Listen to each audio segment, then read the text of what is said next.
see some new faces today here, so I'm very happy to see those faces. Good.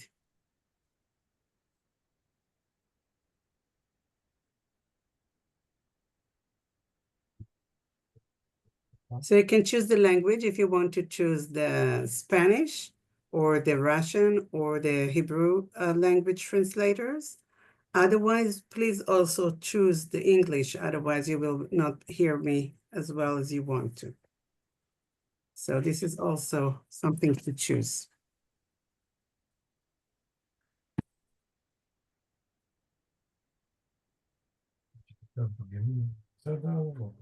The translators, everything is okay with you guys? Good. Edith, Rodrigo, everything is okay? You hear me? Hola? Good. So we're here today in order to have some also teachings. Lamalina asked me a while ago to give a teaching on the Tsok, but I don't know why it didn't come up. So I'm very happy that we have the opportunity today. And actually today is the Tsok day. And not only that, I had this fortunate to have the, again, empowerment today, which is a very, very auspicious day to have an empowerment of my personal deity. I hope you also have this opportunity with you, with everybody. So what we're going to do today is the first part is we're going to be some teachings about the Tsok. I had so many questions about the Tsok, so I thought that it will be a good idea to give you some idea about the Tsok. Since I don't know what kind of initiation you have, those of you who were in my previous class knows that we have divided it's not us, it's the tradition, divided the Tantra into 4 classes, the Kriya, the Charya, the Yoga, and the Anuttara Yoga Tantra. So each one of them, it's totally different Tsok celebration. Since I don't know which one you have, and I'll talk about it later on, so I thought it will be a good idea to give some general information about the Tsok, not specific to a specific deity, and also to find out if there is some kind of common practices that we can do. And in the future, I think it will be good that we will do the different Tsok for different deities. Okay, so we'll talk about it a little later. That will be the first part, okay? So the general information about Tsok, why we do that, when we do that, what we do. And I think the most important question, as you know me already, it's why we do that. Because I don't like to do things that I don't understand why I'm doing them. I don't know about you, because there are some new people here. So I hope that you also share this intention with me.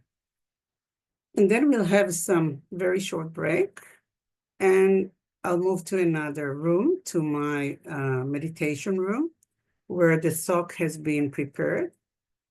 And I will guide you with more, I will say, more specific guidance about that. And also, we will celebrate together. So since we are not going to celebrate a specific Tsok for a specific deity, so what we're going to do, we're going to do a general Tsok. I've sent you the text for what we're going to do today. This is actually a Dzogchen Tsok.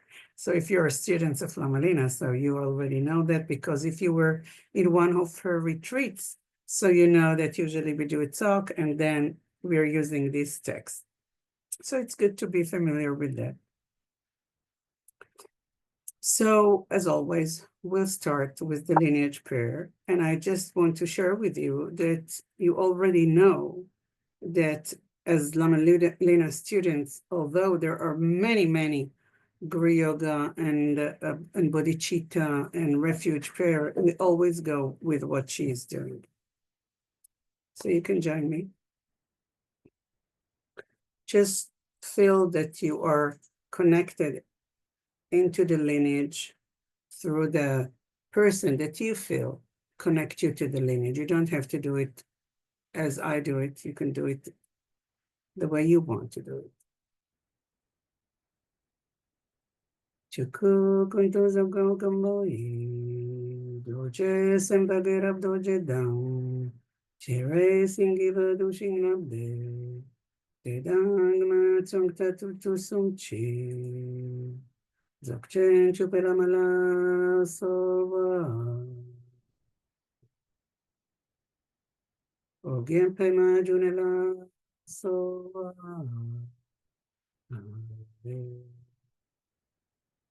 Doje chan chechiro narodang. Mapamila gompo tsatsapa. Napupadang pave chupaso. Kabyula manamla sova.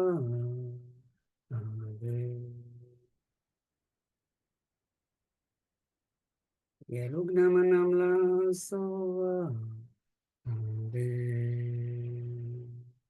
Betung kabyuna manamla sova.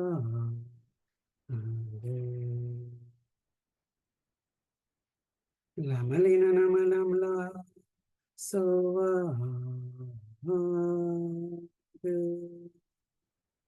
Palkundu jongdang yerme. Lungar doje shing trakpa. Jetidang nisumepa. Palamanon cheten.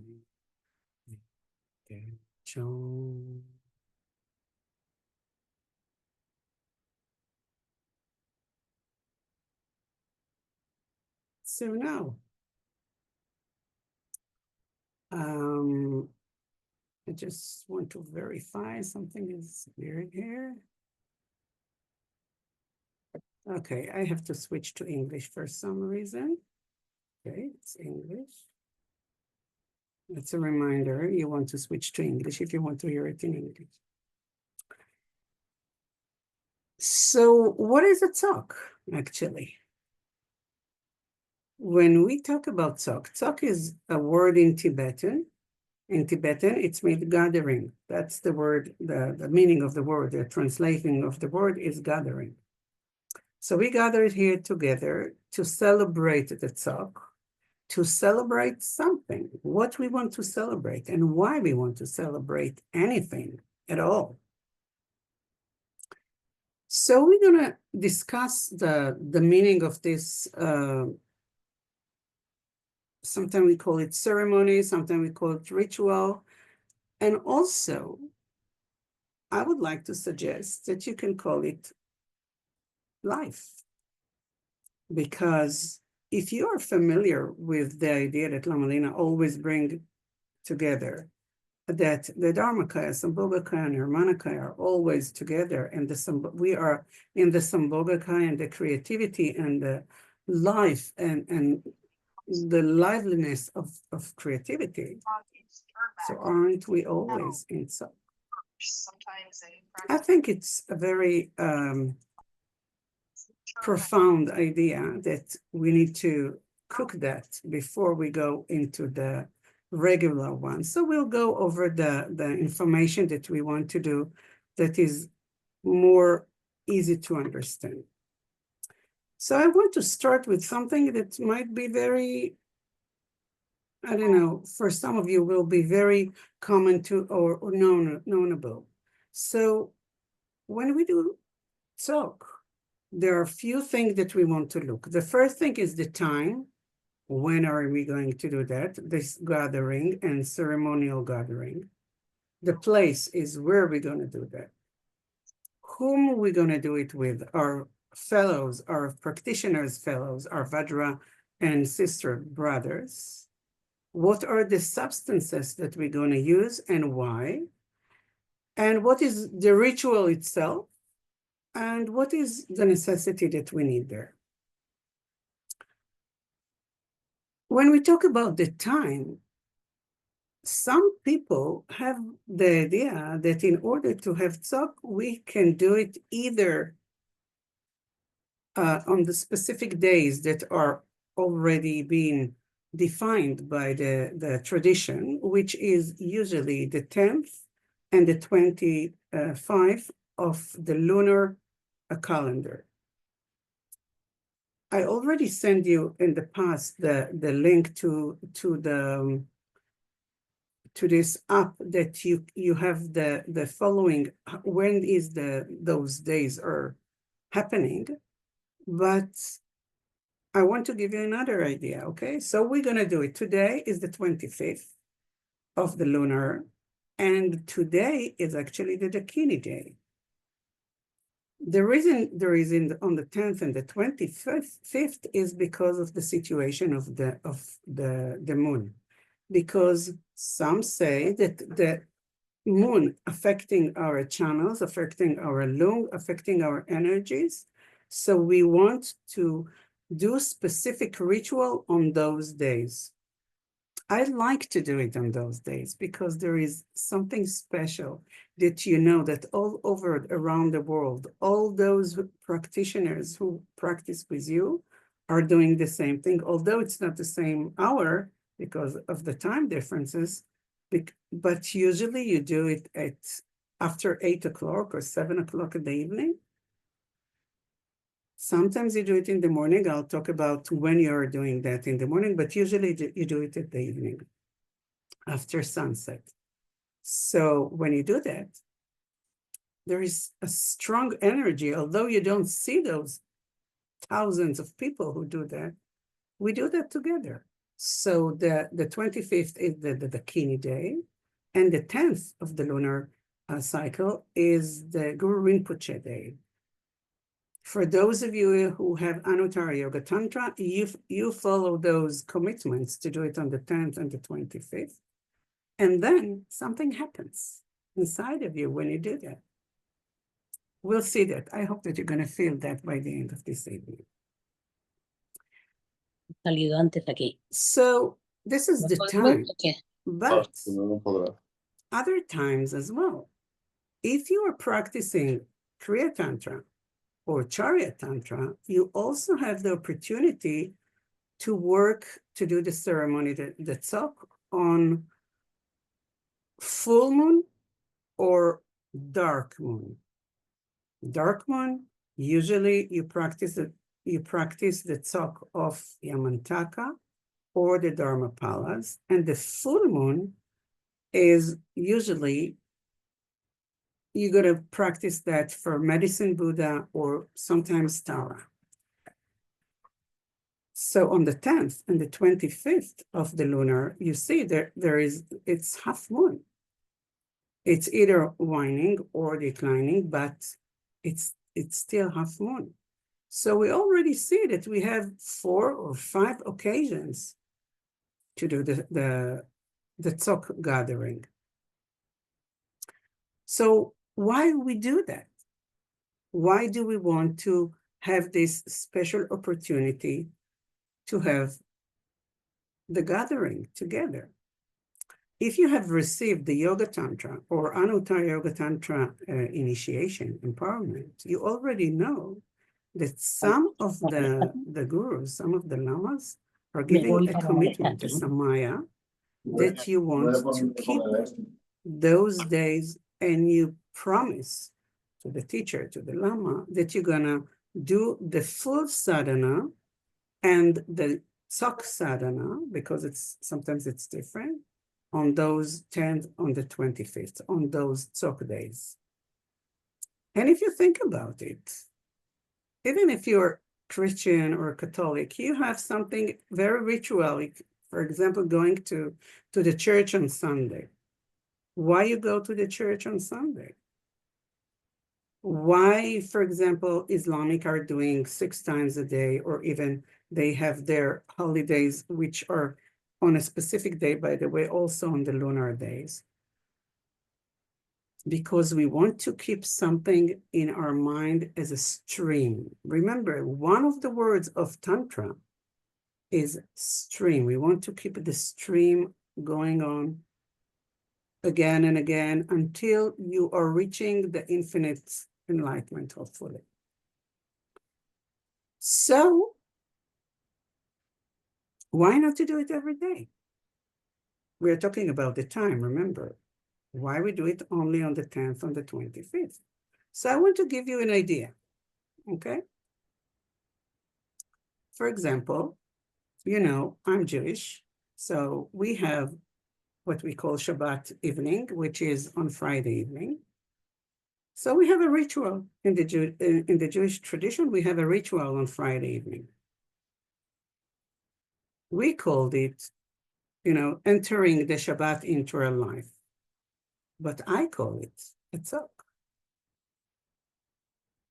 So you can see that you can transform every action of your life into this specific ceremony or this specific ritual if you know how to do it. Because what we are doing on Tsok, we are gathered together, Vajra brothers and Vajra sisters. We try to see everybody in Tantra, we try to see everybody as a Buddha, right? At least see that they have the Buddha nature if we cannot see them as Buddhas, especially those, the neighbor from the second floor, which annoys me. So how can I see that? So who is coming to this ceremony of Shabbat dinner, for example? It's either the family, and they're not supposed to be practitioner, right? Not all of them practitioner. So should I see them? Maybe when I'm going to church, should I see all those people there, family or not family, as Vajra brothers and sisters? According to the tradition, there is a specific definition. What does it mean to have to be a Vajra brother or sister? Because you were supposed to receive the empowerment together from the specific lama on the specific deity. This is the definition of who is Vajra brother or Vajra sister. Why not to elaborate it? To all beings. So when I'm going to church or to the synagogue or to the mosque or wherever I'm going, who are those people around me? They're Buddha in process, right? Either there are now Buddhas, which I can't recognize, or they're Buddha in process, or they're going to be Buddhas in the future. So I can celebrate with them now. I don't need to do anything externally. I'm talking about the mind, the mindset that I'm having during any gathering. Remember, Tsok is gathering. So let's transform every gathering into the high ritual that we want to have. So this has to do with the time and also with who is the one that we're gathered with. Traditionally, when we do the Tsok, if you've been in one of the, largest Tsok ceremony, usually we do, lamas do that either on the 10th, on the 25th, or other specific days, or when they're giving empowerment and by the end of the empowerment, or if there is a retreat, some kind of a retreat, and by the end of the retreat, so we're doing the Tsok, we're doing the gathering. In Sanskrit, it's called Ganachakra. And the name is already implies that we are talking about something very profound because it's something that has to do with chakras. We'll talk about it later on, right? And sometimes it calls pujas. Puja is a ceremony. There is a fire puja, there is a Tsok puja. So there is a ceremony here. Something is happening here, externally and internally, and secretly. Everything in Tantra is external, internal, and secret. So we'll go over that as well. So we spoke about the time. We spoke about those practitioners or beings that are being together, that we gathered together in order to do something together. And then we'll talk about the substances, okay? What are the substances that are usually being used? And why we use them? What are we doing in the ceremony? So the substances are relatively very easy. Usually, it contains alcohol. We never call it a wine or a whiskey or something. We always called it madana. That's the name that you use. You bring to the Tsok madana. And then there is some kind of meat. And the meat is called bala. So we always consume bala and madana. And there is a reason for that. If you remember the first class that we had about the origins of Tantra, you remember that it started in early India, right? And the Brahmin castes were very, very pure. They never consume anything that has to do with alcohol or with meat. And we are in Tantra. We want to transform our mind that nothing is impure. Everything is pure. Everything. So part of the ritual is to look on those substances that they were thinking that are not pure as pure. We thought in early days before Tantra came to Tibet, the Indian needed to work on transforming the mind into something which is not. We don't want to reject anything, especially nothing that has to do with Tantra. So those substances that were offered, we'll talk about to whom we are offering that, were a representation of those tendencies of impurity. It's only tendency because we are not there with it wasn't impure. It was some kind of belief system and some kind of cultural thing that those substances are not pure. But we don't offer only that. We offer something which is very much more elaborated. Like, for example, we offer food, we offer fruits, we offer everything that delights the senses. So what delights your senses? Maybe flowers because you think they're beautiful. Maybe lights, candles, because you think this is nice and beautiful. Food because it tastes good. Every good food is an offering. Maybe incense because you smell that. And also, usually we offer the dances and singing. Again, if you know monastery and you know the monastic vows, you know that they are not allowed to sing and dance unless it's on Tsok days, okay? Then they have specific ritual that they can sing and dance on those days. So it also shows us that what is not pure on a daily basis is pure on those specific days. So you see the substances, for example, singing and dancing is not something that you consume as a food or a drink, but you consume that inside your being. You listen to the good music, you have something that you want to share, and this is something that we don't usually do because we don't look at singing and dancing as something that has to do with an offering, okay? Unless you do a really Anuttara Yoga Tantra, very high Yoga Tantra, and then you do that.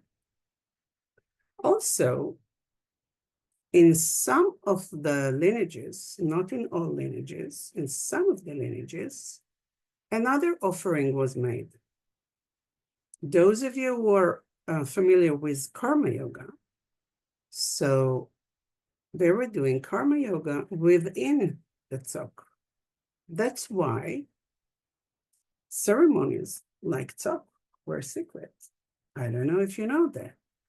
Well, eventually, in karma yoga, I'm not going to go into into too much details about the teachings about karma yoga. But in karma yoga, what you do is you work with your channels, your energies, your chakras, and you reach a specific level of mind. and you're offering the mind, this specific level of mind.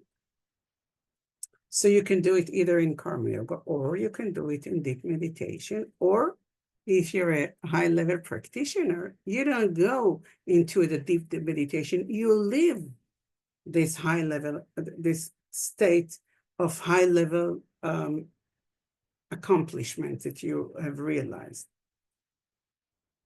So what is the best offering for your teacher, for your lama? Is your practice, of course, and the level of realization, because all they want, the straight, strong bodhicitta of your gurus is they want to see you enlightened, or at least on the path progress to enlightenment. So if you can offer them that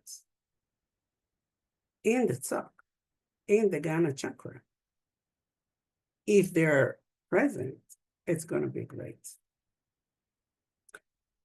Now I want to talk about the place. So we spoke about the time, we spoke about the friends, with whom are we practicing? We spoke about the substances, and we want to talk about the place. So what are we doing? When you have a party and you invite people to the party, you clean the house, you bring a nice food, you decorate everything, you create a different environment from your daily environment. And I want you to see the reason I put the background behind me is, this is, by the way, Lama Lina's altar, okay, in one of the Ganachakra that we did, okay?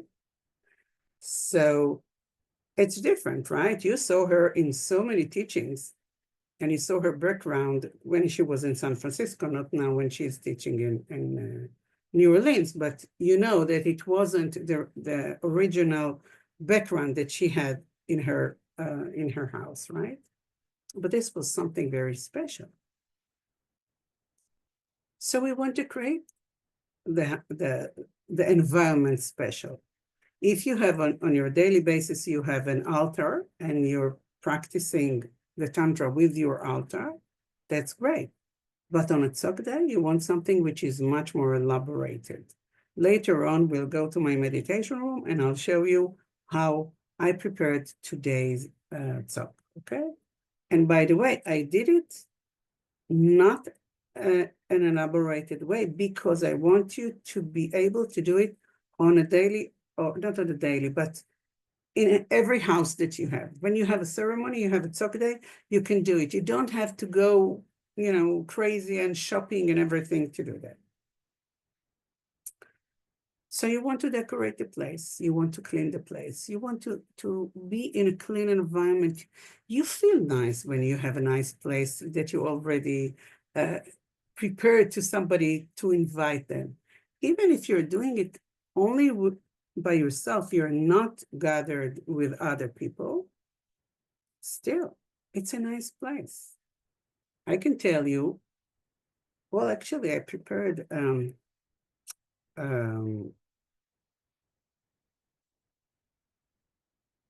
presentation, a short presentation. I hope that I will be able to share that. Okay. Let me see if I can share it with you.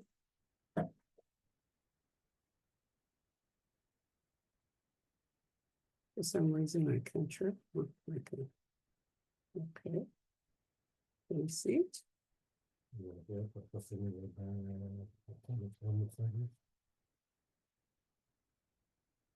Can you see that?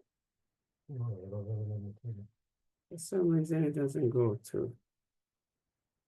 I always have. Again, okay.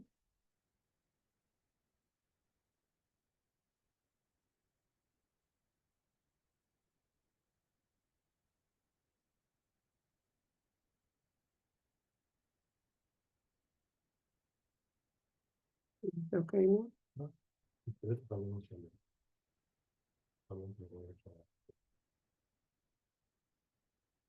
Hmm?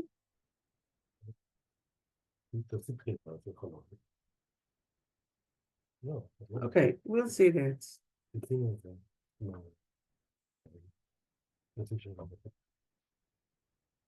It's gonna be something.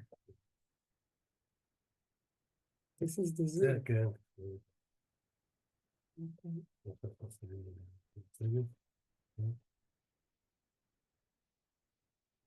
I'm challenging. Okay. Good that I have Benny. Benny is here with me. If you don't know Benny, Benny is my husband, and he's also my spouse, and he's also the helper here. Okay, so what do we have here? I wanted to share with you, when you go to elaborated Tsok that 10,000 people are going, you're going to see something like that. And why do you going to see something like that? This is not something I prepared, okay? You see here, follow the cursor, you see those tormas, okay? We'll speak about tormas later on. You see this is a kapala with madana, okay? Madana is the alcohol, and you see this is a kapala with bala. You see small pieces of bala here. And you see other substances here. We're going to celebrate. By the end of the talk, by the end of the ceremony, what happens is that since we are blessing it with the energy, with the prayers, with everything, everything got blessed. So if you've been in one of those large empowerment or initiation of Tsok, you know that by the end of their empowerment, everybody runs and grabs something because they want to take something which is already blessed, okay? So that's why we put a lot of things there together. So this is, for example, one picture of how you put in a large scale, okay? You can see something which is very nice here, okay? You don't have to go to something which is more traditional. Here is very traditional. Here you can do something, it looks like a party, right? But what's wrong with that? You don't have to go to a different traditional way. You can do your own way. This is, for example, you see the 4 rows here. Usually in the Tsok or in the initiations, you have 4 rows of bowls, you see? But you can see here on the back, instead of original tormas, they prepared cookies and chocolates and stuff like that within the jars. You see that? They already put the mandala, the rice mandala here. They put the scripture here. So this is also celebrating the Tsok in a different manner. Now, this is something I wanted to share with you. That was when I did my long retreat. I did a lot of self-initiations. And you can see here, this is a self-initiation Tsok ceremony. I did it all by myself because it was solitary silence retreat, right? So, but you see, nothing was missing here. Nobody was with me, but I have prepared everything there. You see, I didn't prepare tormas here. So those are the jars with the torma. There are 5. You see, this is the self-initiation platform. And you see the bowls here, okay? This is from another angle. And this is a regular altar, okay? This is not an altar of Tsok. So when you want to do something which is much elaborated, you can see here, you put the food, and I used to put it outside, and those who were caretakers could consume the part of the Tsok that I did. Here, for example, this is a lerung. Lerung is a 1-month solitary retreat. You can see the tormas here. Those are specific tormas that you do on a specific days. You see, this is the traditional 3 layers and 4 rows of bowls with traditional tormas that you have here. And this is something very interesting. I think it was 2021. I was in a retreat with Gorchon Rinpoche and Drupon Rinpoche and GBI in the US. And we did a 1-month Vajrakilaya retreat. It was very small, like we were, I don't know, maybe 10 people. So look at how they prepared the tormas. You see the tormas here? Each one of those stand pictures is a torma-like, but also they put a lot of food. And I want you to look at these 2 plates. This is an offering that I made for this Tsok. And I made a mandalas out of dried fruits. It looks like that. Okay, you see that? Dried fruits, creating the mandala of Vajrakilaya. You can be very creative with that. You don't need to do something which is, more traditional. You can do something which is something with you.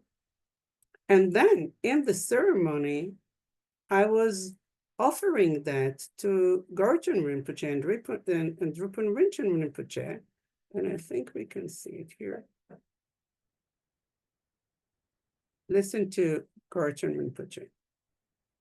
I don't know if we can hear that. You see? So he's consuming that. And this is Drupal Rinchen Rinpoche. So, and others, this is Ina, the translator, if you don't know her. Okay, so you see, Tsok doesn't have to be only on the traditional way. You can be creative with your offering. What do you want to create there?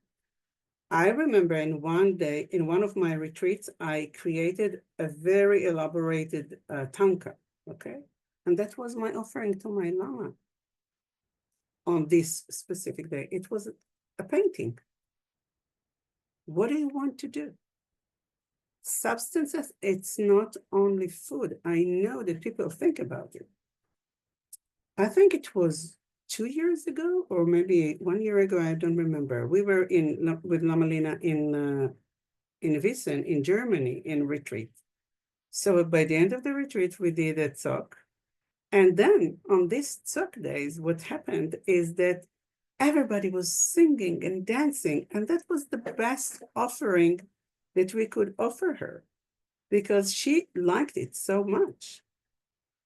And we wanted to offer her something nice to all the efforts that she's doing for us. Okay, she gave us an amazing retreat, and we wanted to give her this beautiful, I wouldn't say present. It wasn't present, it was an offering. There is a difference between present and offering. So I hope that you got the idea for the traditional Tsok ceremony. That's why I prepared those pictures, and how you do it in your own way, okay? There is nothing wrong with the traditional. On the contrary, there are a lot of symbols there. There are a lot of meaning behind the symbols. I'm not going to go into those symbols. A lot of meanings behind the symbols. But if you want to be creative, you can do that. The Lamas love that, okay? So go for that. So we spoke about the time, we spoke about the place, we spoke about the practitioners or the people that are gathering, the beings that are gatherers. Well, actually, I didn't speak about all the beings that are gatherers, okay? So let's talk about those beings, because we are going to offer something. The offering is not only for those who participate that you can see, okay? We're going to offer to all beings. All beings, that means maybe beings that you cannot see. It can be the hungry ghosts, it can be animals, it can be Buddhas and Bodhisattvas that we are inviting them. We are going to use our bell and Damaru to make noise in order to invite them. So it's not only those of us who have been gathered together to do that. And we're going to give them those offerings. And the offering is going to be placed outside for them to consume that, but also on the altar. So I want to say something about that, because the substances can be also poison to some of the creatures that are outside. So please, please, please, please, never, never use chocolate. Never put outside when you bring the offering outside. Never use chocolate, because this is poison to many creatures. And also when you have something stuck inside, like for example, if you have cheese and you put, I don't know, toothpicks, take it out, because they can be harmed by that. So we don't want the Tsok to become something, the ritual to become something that we are going to harm creatures, right? So be aware. Now, what happens if you're doing the Tsok, and by the end of the ceremony, you have the residuals, you have the remainders, and you want to put them outside. Sometimes it's not by the end, sometimes it's even in the middle. But what happens if you live in an upper floor? You're not going to go down and then go out and put it outside. And maybe you live in the city and you have neighbors. So what are you going to do with that? So we have some tricks for that, for the Westerners who have or live in a higher floor. We take a box, we put all the remainder in the box. And then when we have the chance, we take it outside. And we don't put it outside on the floor. We put it under a bush or under a tree. And if we have a place, maybe a waterfall or something, some kind of a lake or something, we can put it there. We don't want people to smash them. We don't want people to walk over them because they have been purified by the ritual, right? So we want to have a nice place to put them. Now, what happens if you're doing a retreat and you're doing a talk and you happen to be on the higher floor? What are you going to do? You're not going to go down, especially if you're doing layering, which is a closed retreat, ritual retreat that is closed, boundaries are closed, and you're not allowed to go outside. So what are you going to do? You can always open the window and put it on the window balcony. So we don't know who is going to come and consume that. It can be animals, or it could be hungry ghosts, or who knows? Who knows? So there's always a solution to your problem. The tradition is very specific. You have to do that and that and that. But we are Westerners. We don't live in Tibet. We are not in an area that we have temples. And when the ritual is there, we're going to go outside and put it there, and everybody will consume that. It also has to do with the, I don't like to call it noise, but it's noise. If you're going to ring the bell and the damaru and you have neighbors, what are you going to do about it? So there are tricks. You can put socks inside the bell. You can just ring it, but you will not hear any sound. The damaru is more tricky, but you can play the damaru in a way that it's not going to be too loud. I'm not talking about the chod practice. I'm talking about the damaru, which is different. When we'll go to my meditation room, I'll show you the difference between a damaru and the chod drum, which is, I don't know, larger, the size of a pumpkin.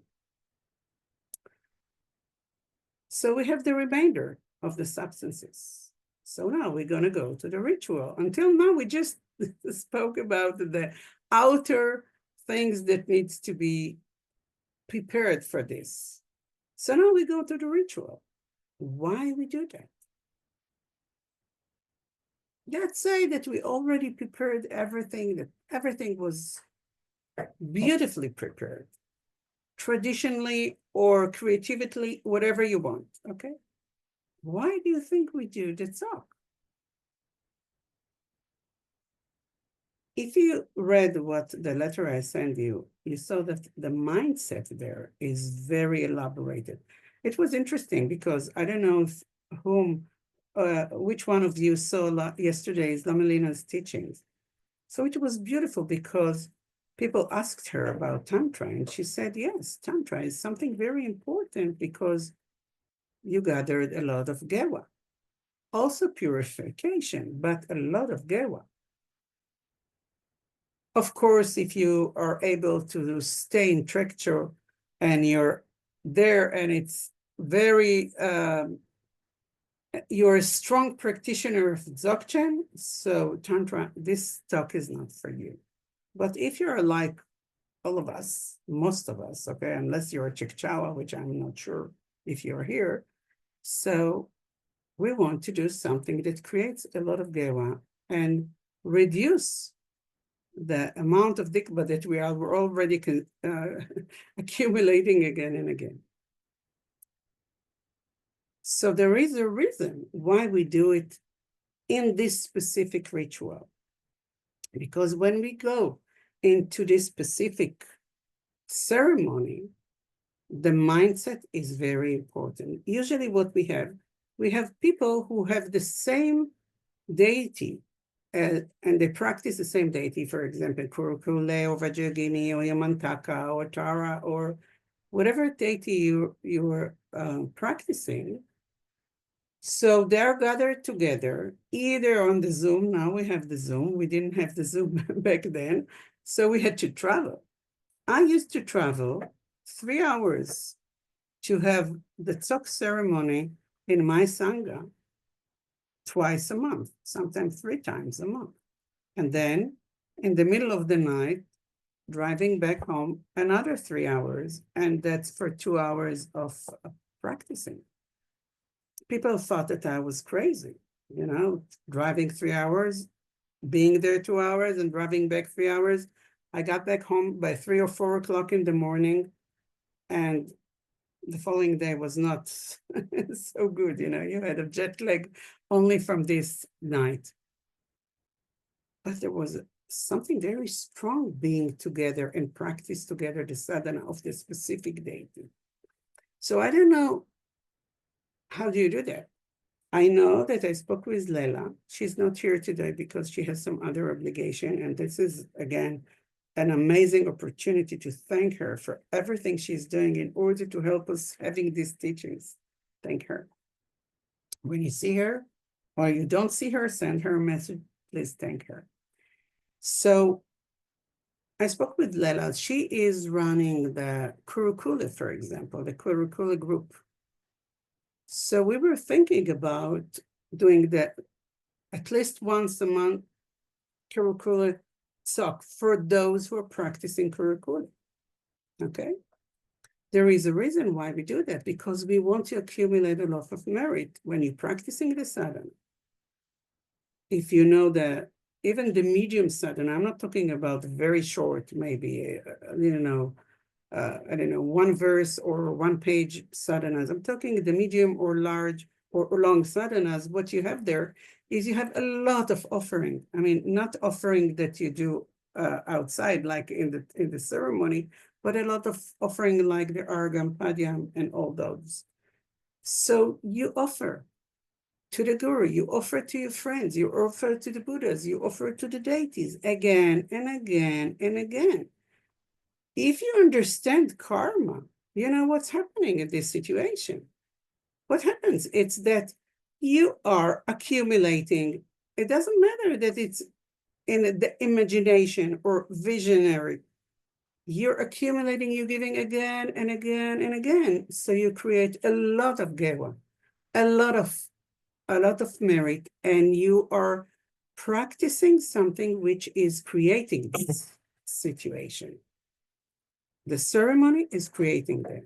So you want to bring your mindset into this situation. You want to have that. Secondly, in each one of the sadhanas, they're always part of purifying the karma. It's not only Vajrasattva, it depends on the sadhana, but Vajrasattva, for example, you just you purify your karma, your dikpa. So we are accumulating gewa, we are purifying dikpa, and also we are keeping the thread, we're keeping the thread of the lineage. Otherwise, how would we be able to get enlightened? We won't be able to do that. There is a reason why we want to do those ceremonies. Again, if you're a Dzogchen practitioner, go ahead, do that. You'll get enlightened faster because you don't need 1 lifetime like in Tantra to get enlightened.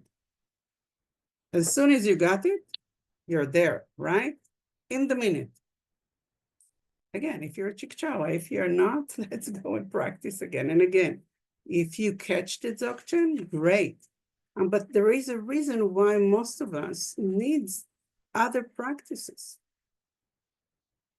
So we practice the Tsok because we are doing the outer, inner, and secret offerings. On the outer level, in the gathering, we have the bala, which is what we call the white substance or representation of the male, and we have the madana, which is a representation of the female. This is on the outer level, okay? So we have that. So we have the madana and bala and cookies or fruits, something that combine that together.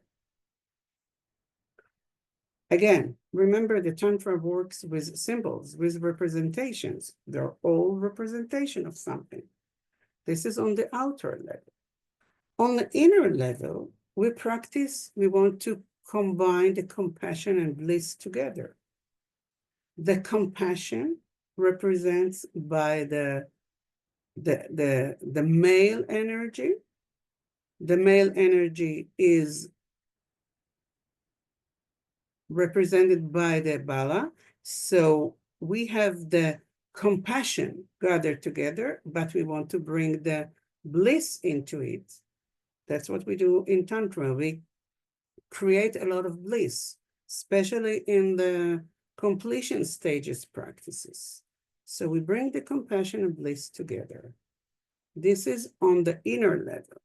Now we go to the secret level.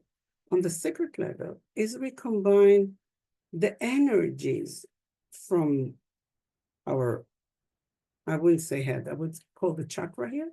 We combine the energy from the chakra, which is the white male energy, and the red energy from the low chakras, and we bring them together to the heart. And then when there is a joint energy of what we call bodhicitta and the tumo, the red tigle, something happens. The compassion and the bliss has been joined together from an energy point of view. So this is the secret. So in order to do that, you have to learn a lot of things in order to be able to come to the ceremony. And according to the level of your practice is what you do. If your level is being able to practice only the outer level of practicing, so you do a lot of ceremony that has to do with argam, padyam, you bring a lot of food, you do a lot of outer things, okay? If you're able to bring the energies, I'm not talking about right now the tiglas and the chakras, I'm talking about the energies together, the female and the male energy, and you're gonna work with the compassion and bliss. So in the same ceremony, you don't know, you look around, you don't know who is practicing what. They may say the same thing, they may visualize the same thing, but their level of practicing is totally different. Then you're practicing the inner level. And then if you're a very high level practitioner and you're already practicing let's say, the completion stages practices like Tumo, so you can sit and do the same thing, do the same mantras, do the same sadhana, but you're doing a totally different practice. Same place, same time.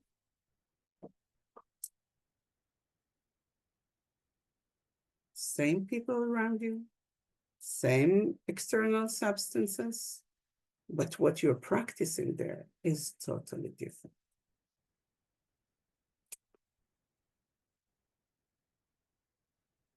So when it comes to the ritual itself, as I said before, you can practice that if you're practicing specific deity. you gather together with those people and you are practicing the sadhana and the Tsok of the specific deity. Each one does that in his level. But what happens now? I don't know which deity are you practicing. We're not going to do a deity practice today.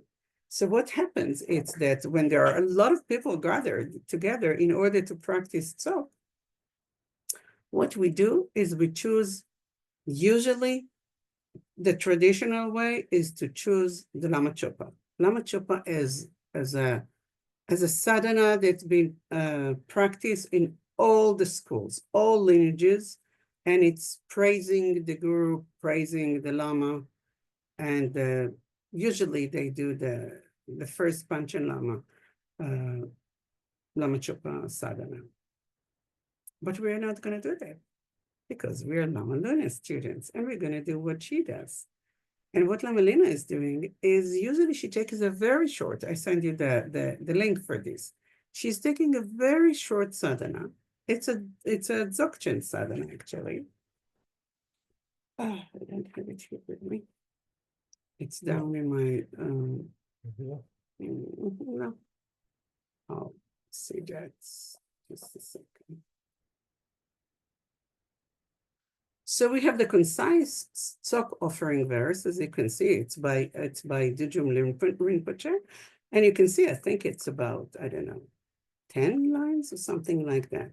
Okay, we'll do it later on, but I hope you have it with you. Maybe we can share that. I can do that. I can do sharing for that.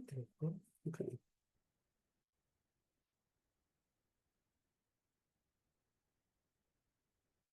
Technology is not my thing, as you can see.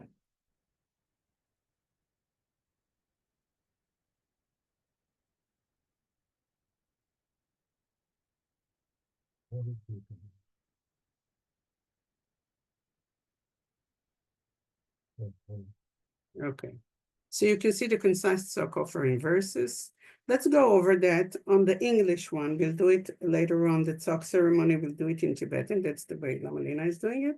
But I want you to have the feeling of this specific verse, this specific sadhana. It's a sadhana by Dudjom Rinpoche, and it's a Dzogchen sadhana, but have the feeling of what it is.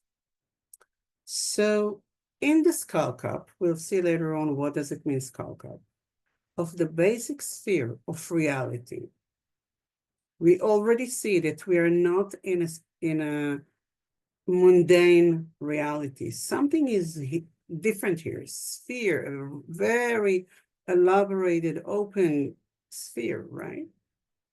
Intrinsic awareness, something inside of you, intrinsic, okay?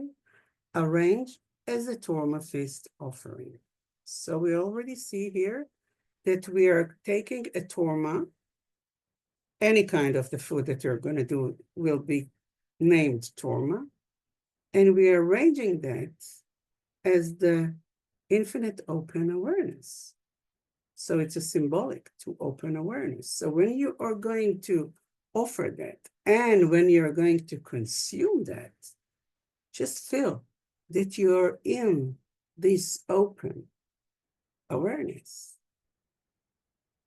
And there is something very special about this, because all of a sudden, rainbow lights, rays, and point of the 6 lights of awareness radiant.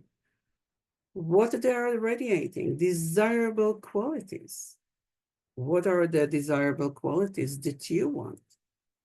I hope it's not a real world, you know, I want a nice red car, or I want to have more money in the bank, okay?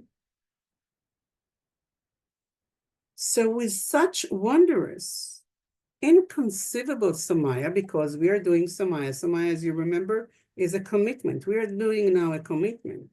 So we can't even understand this commitment, because we are doing something which is so special.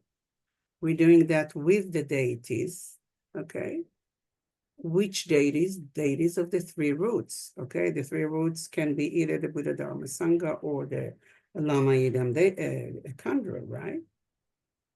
So they self-originate the internal awareness that we have inside of us. We want to create it. We want to be aware to this, to recognize this internal awareness. In the continuum of the evidence of the non-duality, that's where I do my offering. So if I'm able to get into my structure here, okay, that's the offering that I give. So we go to the great sphere of Dharmakaya, which has no limitation, open, infinite, okay? And there in this place, I confess. When I confess, by the way, this is the purification, if you want to know, okay? What I confess? I confess in the non-arising basic space of all phenomena. This is the Sambhogakaya, okay? The forces of dualism are liberated now. If there was a hint of the subject-object or dual thinking, I opened that up. I just confessed it. I released it. I relaxed into that. And the enlightened activities of awakening the illusory appearances directly in the ground of beings is accomplished. So I'm coming back into Nirvanakaya, but I'm not separated from the Dharmakaya and the Sambhogakaya. Now we are one. Everything is being accomplished. So after having perfected the pristine awareness of the naturally manifested four visions, we also do the dedication here, may, although Lama Lina doesn't like the word may. May we awaken in the wisdom form of the primordially pure, youthful vase body. So, I don't know if you're familiar with this Tsok ceremony, but I hope that you have something that creates some kind of inspiration to you. This is not the traditional way of Tsok. Do you understand? It's Dzogchen, like real Dzogchen Tsok. Okay.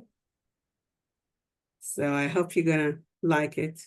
We'll take, I don't know, 3 minutes break. I'll move to my meditation room and then we'll go and we'll do the Tsok ceremony. I'll explain a little bit about the substances, the altar, about what is going on there. So you'll know, and then we'll do a short Tsok. So you can do, I hope that you have prepared on your table the substances that I ask you to bring. If not, just pick something. Don't get crazy about that, okay? Don't be neurotic about, oh, I don't have that and I don't have that. Whatever you have is perfect. And if you don't have, imagine that. Just vision that, okay? We're not in a neurotics class here, okay? So we'll take what is now, it's 10 past, we'll go on 15 past, okay? 5 minutes from now. No problem. Oh, the ceremony will take about, I don't know, less than 20 minutes. Okay, well, because I want to give you an explanation about what is on the altar and everything, okay? But it's gonna be less. I think we'll complete at past. So we'll be behind that, okay? So I'll see you in 5 minutes.